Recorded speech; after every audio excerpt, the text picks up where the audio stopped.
Welcome to the Wish I'd Known Then podcast. I'm Sarah Rosette. And I'm Jamie Albright. And this week on the show we have Lars Headbore. Yes, we do. It was a really great interview. We met him at Author Nation last year.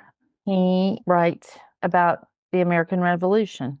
Right, yeah. So he does historical, but not World War II, the most popular subcategory in historical. Yeah. So we talked a little bit about writing in fiction. Yes, fiction, writing fiction in category in historical fiction that's not as popular and how sometimes that can be a good thing. He also does one book a year. I thought this was interesting for a follow-up to last week because we talked about can you be successful writing at a slower pace. And so this, he really talks about how he writes one book a year and that's all he does. And he also has a day job. So we talked about all that, juggling all that and how he does it. So that's coming up. We have a sponsor this week, Book Funnels. We will talk about them more in a little bit. Yeah. So what's your update this week? I started a new book today. I've got one chapter. Woohoo! That's a good deal.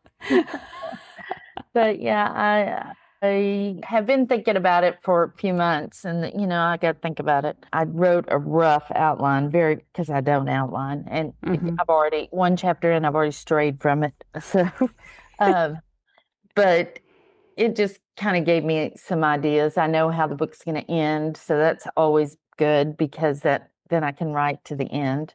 I had another book signing in my little hometown. Yeah. How'd that go? It was good. It was really good. It was at a dress shop of all places. Yeah. They had called to ask, they called and asked me to do it. They were having kind of a big event. They had a big sale going and some other things, like they had somebody doing permanent jewelry and they had giveaways. It was good. But I think my mother she has the best time at these. Like that's... You need to have her go and be your handler. Exactly. It's for her. This lady came in that wasn't from Kaufman and the owner said to her, because the lady asked about me, they were a little ways away, but I could hear them. And the owner said, oh, well, this is Jamie Albright. She writes books. She's been writing for a while. She has some romantic comedies. But then she has this other book this book is very big in our town. Like it is a very big deal in our town. And really talking you up. Everybody is talking about it. And I was like, oh my gosh, I've made it. I'm a big deal in this town. Me, along with, that song by Miranda Lambert, Everybody Dies Famous in a Small Town. Well, it's the same thing. Yeah. Me and the high school cheerleaders and the guy that got the first buck of the season. So we're all up there. But, very important people in the town. Yes, exactly. But that's it for me. We've been kind of running around and summer is summering, as they say. I don't know if anybody says that, but you know what I'm saying. I do, yeah. We're leaving this coming Sunday for a week-long trip to Florida. So it's just a lot, we just a lot going on. We're running around. That's me. I mean, and if you got some words in during all that, that's great. Yeah. Well, today I got work done. We'll see. Yeah. Well, that blends in perfectly with what I was going to talk about because I've just been working on the manuscript. Yes. Nothing very exciting. I had all those issues last week with my Scrivener. And Scrivener syncing with Dropbox and Dropbox updated. Found everything. I had to reconstruct the last 3 chapters, but I found them, pulled them back in. Everything's all good.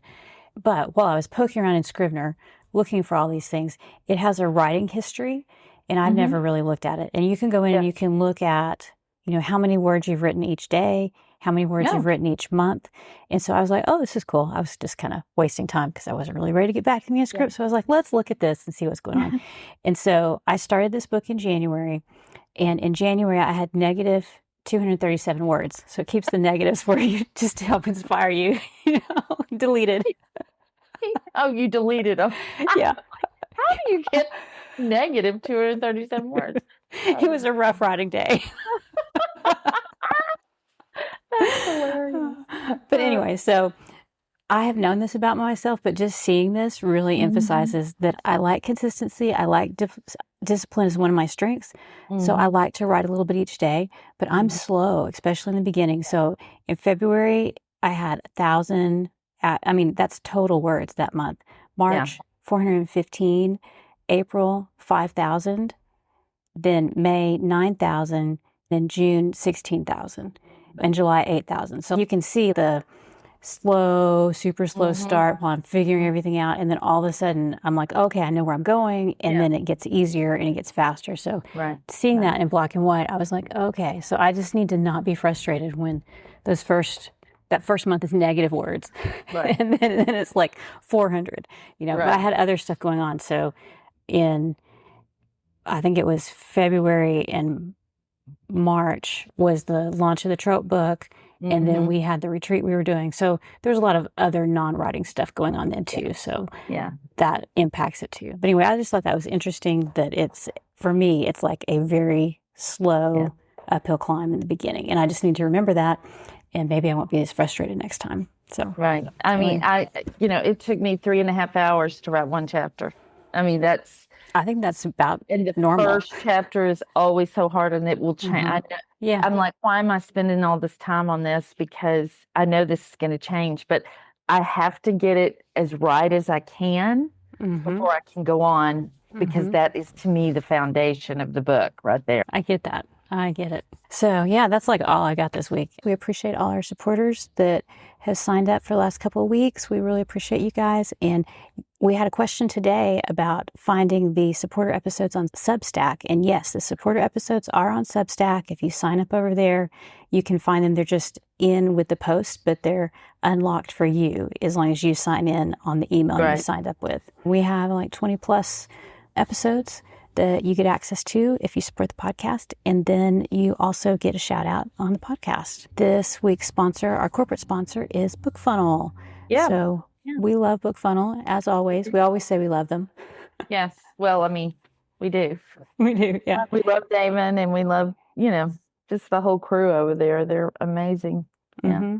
One of the things that I really like about them that I'd kind of forgotten was a feature that is something that I was so excited about when it first launched was landing pages. You have a built-in landing page with every BookFunnel link, and you can customize it and make it look how you want.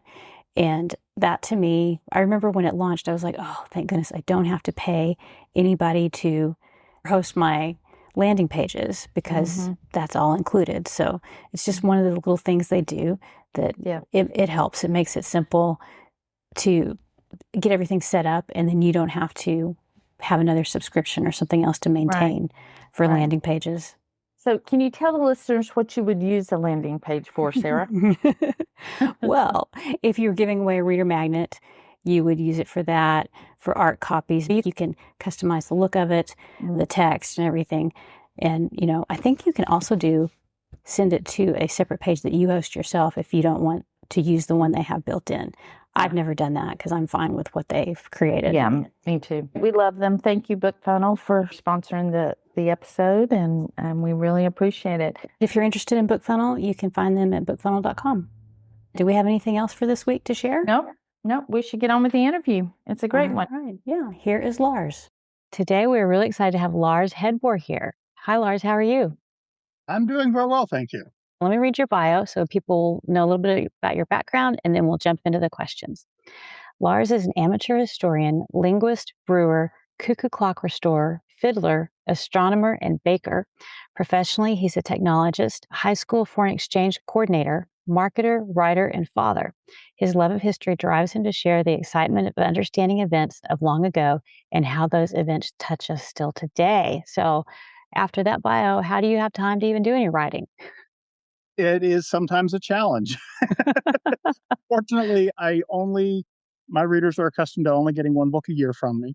And so I only write I usually get those done within about a month. So I'm usually only writing about 1 month out of the year, and that leaves the rest of the year to do all that other stuff. Yeah. And you do have a big backlist, pretty big. You've got some books they can read while they're waiting, right? Absolutely. Yeah. Yeah. Tell us how you got into writing. I started out, I was one of those kids who always knew he was going to be a writer. And then it took me 40 years to get around to it. Yeah. I have a friend who had gone to school at Clemson and kept telling me about all the stuff that happened during the American Revolution down in the Carolinas. Oh, hey, I've always heard of the Carolinas being associated with the Civil War, not really with the Revolution. And I said, I learned best from historical fiction. Do you know of any? He looked around and he says, oh, it looks like Jimmy Carter wrote one. It's like, oh, cool. I like his poetry. I'll pick up the book. Got about 100 pages into it. And let's just say that a Baptist preacher should never attempt to explore the sexual lives of his characters. It was very awkward reading. And I put it down and I uttered those famous last words. I think I could do better myself. The start of many an author career, right? Yeah. And here I am over 1 million words later. And later this year, I'll have my 19th book out. That's amazing. When did you start? When did your first book come out? My first book was published in 2011. And 2013, I went indie. And like I said, I've published about one book a year since then. I had a couple of them built up before I got published. So I've squeezed a few more in there. It shows that you don't have to do the rapid release. You can do a slow, steady build and have a readership and have a career, which is great. Yep. What is your definition of success? So like many people, when I started out, my definition of success was pretty simple. I'd like to sell books to people who don't already know me and have a reason to love me. I want to sell books to strangers. And now that I do that pretty much every day, my definition of success has changed to being one that, frankly, I won't be around to see. And that's that I want my books to be read 100 years from now. I want my books to become part of, and I know this is going to sound a little bit ambitious, but I want my books to become part of the American literature. I get it. I totally get that. I do. And I don't know if it's something, because I write historical fiction too, set in a different time period. But I mean, I remember someone asking me, what do you want to do with your books? And my thought was, I want my books to last. I want them to be around. I want people to be reading them after I'm gone. And maybe that's because we're historical mystery writers and we value the past and want people to continue to read the books. Yeah, I totally get that. Well, and one of the things that you become keenly aware of as you engage in writing historical books is everybody you're writing about, unless you're writing very recent history, they're all gone. And I think it's Rousseau who famously said the graveyards are full of indispensable men. And that's something that along with Joanna Penn's Memento Mori, I keep it's in mind all the time that we all have just a desperately, ridiculously short time on this planet. What we can do to lengthen that time in some way is to leave a mark. A fantastic way to leave a mark. Yeah, I agree. What do you wish you had known about writing or craft? So for me, the writing is actually the easy part. I've always been a fairly natural writer. I read voraciously, which means that I have a lot of really good examples to emulate. I grew up in a house that had probably more books than the town library had in it. So again, the writing part is the easy part. So I guess I wish I had known a little bit more about how to get started on the marketing part. I have a background in marketing, so a lot of it has been relatively natural for me. But in time, there's parts of it where I wish I had known to go and study it up a little bit before I got started. That leads perfectly into what do you wish you knew about marketing? That's our next question. So the big thing that I wish I had done earlier in my career was I wish I had gotten started with advertising and Facebook. When we hit 2020 and everybody was working from home and staying at home, I started dabbling in Facebook advertising, and it just absolutely caught fire for me then. And I was printing money for a little while there. And then Facebook went and nerfed all the categories that fit my readers, in part, and I don't want to get too political here, but in part in response to events that happened because I write about the American Revolution. Sure. Anything that had to do with the revolutionary figures was simply removed as a possibility for me to advertise. I wish I'd gotten into advertising earlier so that I would have had a longer period of success in that. Yeah. Yeah. That's great. That's great. What are you glad you know now?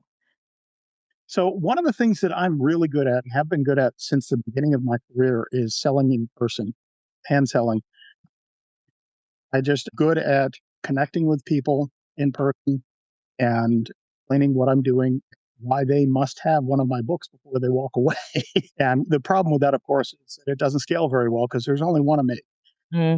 And I can't, as much as my wife is tremendously supportive, when she comes to an event with me, the thing that she really focuses on doing is anybody who's taking my attention away from a conversation that could lead to sales, she'll jump in and divert them. Your wing woman, right? Yeah, absolutely. So, the in-person selling doesn't scale very well. But what is really rewarding about it, though, is when I have somebody who comes back year after year to the same event, says, okay, I need your latest one. Exactly. What type of in-person events do you do if you go back to the same ones again and again? So I do. There's on the West Coast, which is an awkward place for somebody who's writing about the American Revolution. But there is one major reenactor event that takes place up here in the Pacific Northwest, and I attend that one, and it's usually very good for me. I also go to a July 4th festival at one of the towns nearby here, and I get up on stage and read the Declaration of Independence in full costume, which is always amazing, and that's a good event for me. But my bread and butter, honestly, is just the holiday markets at the high schools and the bazaars and so forth. Yeah. Those are people who are already looking for something that's educational. Yeah. Already in that sort of frame of mind. And again, the same people come back year after year. So they walk up to my booth to buy. What's the most unhelpful advice you've received? At the time, it was good advice, but in the long run, it turned out to be bad advice. Thing onto Twitter. I invested a huge amount of energy into building a following there. I would strategically follow people who I thought ought to be following me, follow backs. And I set up an automated system to do a daily post of what's happening in what happened on this date in the American Revolution, and that got a lot of following. But that automated system broke down when new ownership changed the play model. Okay. Live and learn, and I've been able to repurpose that content in many other ways. Oh, that's great. Yeah, that's because you still had your content, right? You still had the bank of content. Yep. So now that posts daily. I did it as videos that post daily on every day for a year on YouTube. Works on YouTube. I've got reels that go up on Instagram and Facebook, and I've started also doing it over on TikTok. TikTok is not a natural place for me. I know that there are readers of mine who are on it, but it's not natural to me. So I'm doing it about as poorly as you can and still claim to be doing it. Oh, well.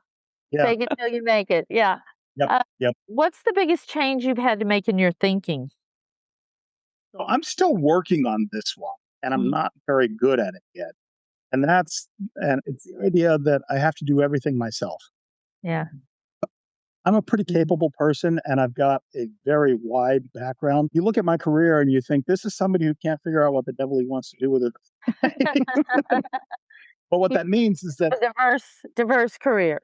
Yeah, but what it means is that I can do a lot of things and do them pretty well, which means that handing them over to somebody else would require that I settle for them not being done as well. And I'm not very good at that, and I'm trying to get better at it. Yeah. Yeah. And you said you also work full time. So I do, yeah. You have a lot going on. Yeah. So how do you do all this? I know that's a question going through people's minds right now as they're listening. Exactly. It drives my wife nuts, but I just don't watch television. Yeah. There's so many programs that we want to watch together, and I do not make time for it. And that also means, of course, that I'm not making time for that together time. It's a trade-off. Telling the story of the American Revolution is important. Okay. People need to understand, particularly.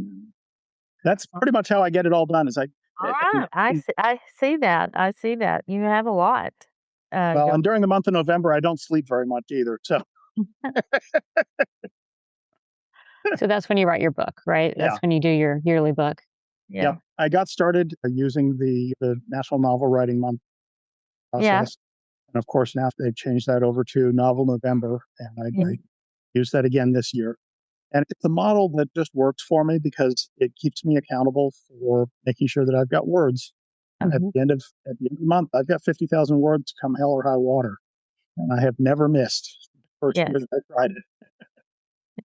That's amazing. That is really fantastic. And I love that that's something that worked so well for a lot of people and then kind of had a weird thing happen is still working for you. And I hope it's working for the other people too, because it really was great. I never did, but I know that it was great. Yeah. When I sit down at the end of the day and any day in November and my word count is short, it's just there as a constant.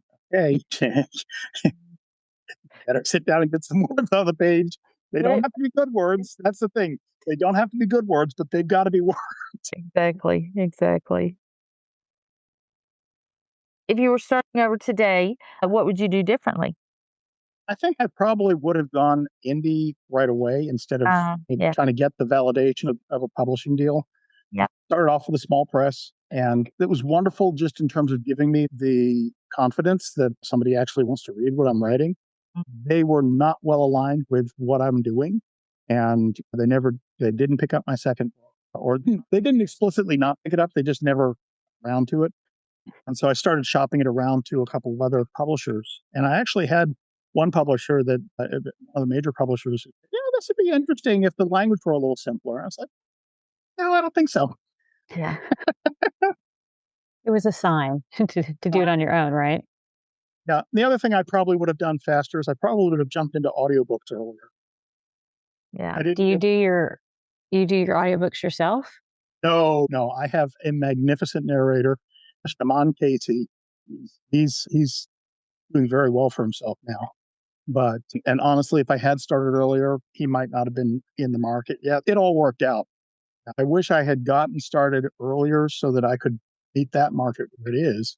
Well, I wanted to ask you about, on your website, you have some subscriptions that people can sign up for. It looks like there's very different categories. One of them was this paperback of the month club sort of thing. And so tell us about those and how those came about.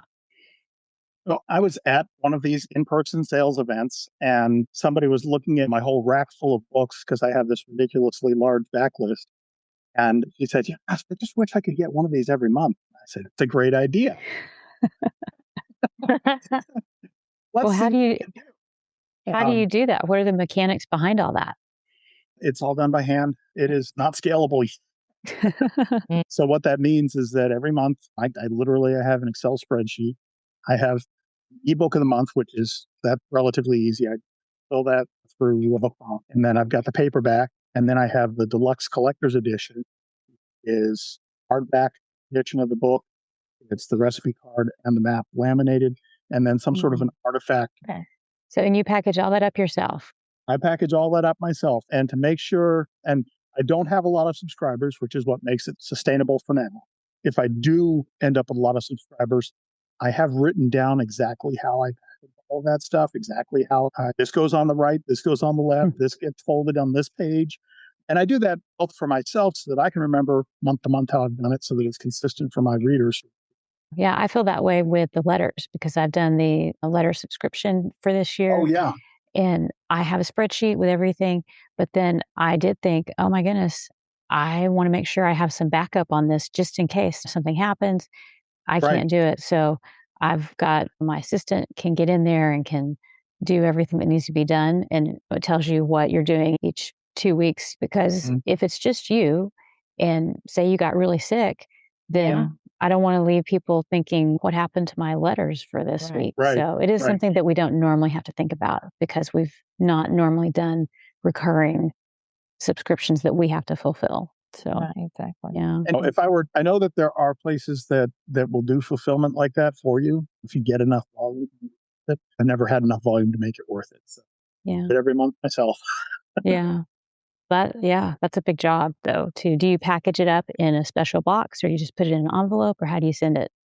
So the deluxe edition goes in a special box that has branding and everything on it. And it's a printed box that I had made. And then I put a label on it that has cover. Nice. I've got all of that sort of, it's ready to go. I've got files, and didn't slap it on and out it goes. making sure that I have the artifacts on hand so that I can include those and be of a problem. Make sure that, okay, this book features people hand making shoelaces out of leather, so I need to go get some shoelaces made out of leather that are going to be. Yeah. The thing I noticed on your website is that you have a whole section for educators about teachers, and tell us about that, how that works and why you did that. So I write my books with the idea in mind that any of them could be used in a classroom. So I really focus on historical accuracy. And although I don't like the clean, dirty dichotomy, I write, I write in a way that my work is accessible to readers. To support that, I make available to any educator who asks. I'll give them a free review copy. Oh, nice. Yeah, that's good. That's good. I'm sure that helps. Yeah. And then I've also got discussion guides that I put together for everybody. Oh, wow. Okay. And you, of course, do that yourself too, right? I do. Yeah. Yeah. And then the other thing that I'm working on, and I've spoken to some of my educator friends, the thing that they really need is something that shows how a book fits into their lesson plans. And there's a whole format, and it varies from state to state. So this is something where I've been using AI to help me out. I've been using the large language models because, of course, they have access. The large language models have ingested all of those state standards. Right. And if I I think it was a Google Notebook that I used. I hand it my book, and I say, "Okay, tell me how this book could fit into this standards for this lesson plan."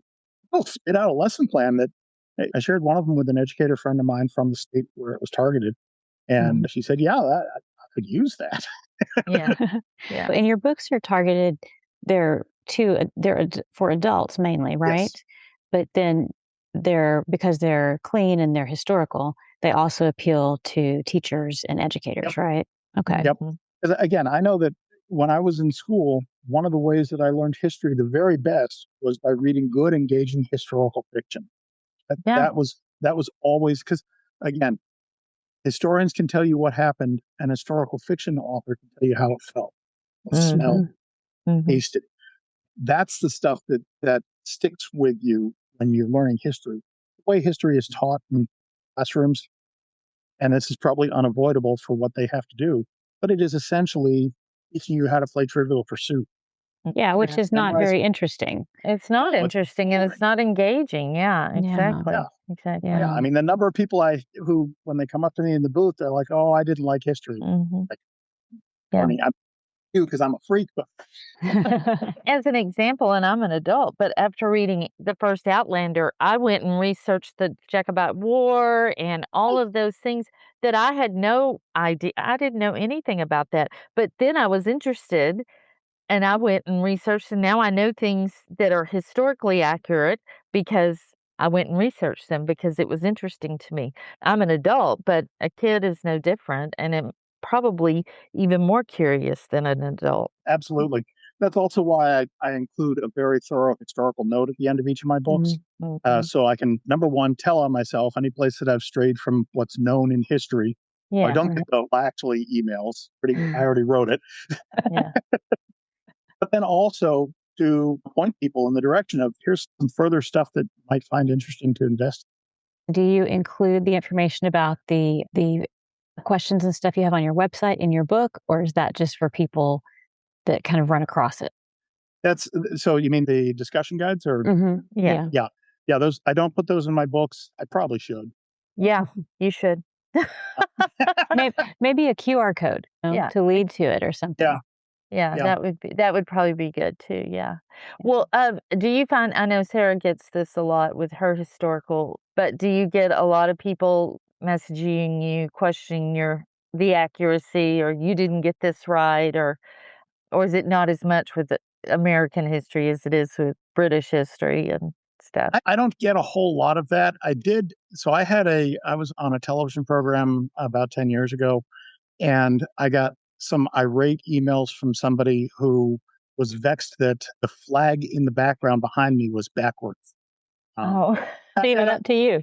Yeah. Oh, and I wrote back to him. I said, my friend, I was on a green screen. That wasn't there when I was there. Yeah. Take it up with the producer. Yeah. Here's their email. Yes. Forward that on. I love how you use the word vexed. Yes, exactly. That's a great word. Yeah. Well, and because people who are concerned with flag usage and so forth are vexiologists. Yeah. So, Oh, okay. Well, there you go. Yeah. perfect. A pun even. I like it. But you have a store as well, and it looks like you're selling through PayHip. Is that right? Yes. So do you do ebook, audio, and print through PayHip, or how do you sell? How do you do all your formats? All of the above. So I have ebook, audio, paperback, and hardback, and then I also run my subscriptions through PayHip. Yeah. And the paperbacks and hardbacks I fulfill out of my living room, and I keep stock on hand so I can ship out signed copies. I have another line of books that are completely not associated with the American Revolution that I also sell through PayHip, and I've got that hooked up to Book Vault. So place an order, and it just prints it out. It goes. That's great. Perfect. Yeah, nice. That is great. That is great. Well, Lars, what do you think the best thing you've done to set yourself up for success has been? I think the biggest thing I've done that has really enabled me to just be as successful as I have been, however much that is right from the very beginning, I had a vision of this series of books as a series where each one of them is in a different colony or future state. Because I had that experience of not being able to find a good historical fiction book that was set in a particular place during the American Revolution, I set out from the very beginning to fill that gap in the. And then the other thing is that I saw very clearly that there weren't very many books about the American Revolution that weren't being told about or from the point of view of one of these great figures astride their white horses who we all learn about in school. And so I set out from the very beginning to tell stories of ordinary people. And that does a couple of things. The first thing is it makes them much more relatable because we're not all George Washingtons. We're not all Thomas Jeffersons, but we all are a farmer or upkeepers. So it makes it more relatable. But then because I can illustrate how these people changed history by not making it into the history, I hope that sets into people's minds the idea our individual actions shape the future, whether or not we make it into the future history book. We don't have to be one of these notable figures in the future, because we can see that the people who shaped our current day were not all notable figures. Exactly. Read my books and you get that idea embedded in your mind, and I hope it helps people be mindful about their actions. And great. That's great. I think that's wonderful. Yeah, I do too. And I think about World War II fiction is very popular. I'm amazed. I'm not amazed, but it is interesting how many different little tiny things that were going on that somebody reads about them and then they write a book about these people who were librarians and ran an underground network in some city in Europe. And then there's these other people on the other side of the world that were doing something just as interesting, but we don't know any of their names. And I have a feeling that the American Revolution would be the same. You can find stories everywhere of just average citizens doing incredible things, right? Well, and one of the things that caused me to write about the American Revolution was look at historical fiction. Most of it is about either World War II or the Civil War. Yeah. And World War II, I think, honestly, it's a fairly full space and it's hard to compete there. And the Civil War is not only a full space, but it is, while it's an important point in American history, the American Revolution is it's a pivot point in all of human history. And so for that to have so little literature is really just a crying shame. Yeah. And so I've sought to fill that. That's great. You're doing a good job. You've got a lot of books out, and it sounds like you're not going to stop. I have at this point written more books about the American Revolution than any other novelist in history. Wow. That is amazing. And more pages and more words. I'm well past 1 million words. Wow. Yeah. So you're the most prolific American Revolutionary novelist. Yes. Yeah. Awesome. Very good. That is great. That should go on your website. I don't know if you have it on there. I think it's there somewhere. Yeah, I think it's in my bio at least. It should be front and center. Yeah. Yeah. Tell everybody where they can find you and your books online or in person. Sure. You can find me, just use my name, my full name, LarsDHEadbore.com. Lars, D as in David, H as in Harold, Hedbor.com. Or if that's too long, you can just do TFAR.us. Tales from a Revolution, FAR.us. All. And of course, my books are sold any place books are sold. Awesome. And I am in all formats: audio, paperback, hardback, a couple of them are even on CD. Perfect. Oh my gosh, that's forever. Yeah. All right. Thank you so much for being here. We appreciate it. Thank you. I am so thrilled to have gotten to visit with you guys and to speak to you and share what I've learned over. Yeah. Thank you for doing it, taking the time. I think it'll be really helpful and give us interesting ideas. Yes. Me and Jamie, as well as everybody who's listening. Yeah. So thank you. Exactly. Yeah. And we will have all those links at wishidknownforwriters.com. And you can go to that same link /support. And don't forget about Book Funnel. Go check them out. We will see everybody next week. Bye, everybody. Bye. Bye-bye.